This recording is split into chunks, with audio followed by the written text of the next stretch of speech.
bugun onajonlar bayrami, yo'llariga poyandoz dasta gullar boylama. 8-mart bugun faqat onalar bayrami, qizlar esa bu bayramni bizniki deb sayladi. Qizlar balon yebsizlar, sovg'a olmaysizlar, chunki 14da bizga bermagansizlar.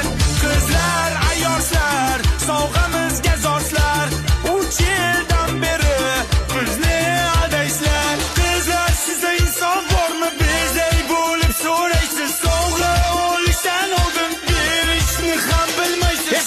8-mart bugun, kalendarda boshi yo'q bugun, qaysi bola sovg'a bersa bo'lib ketsin. Nima? Chuqurlash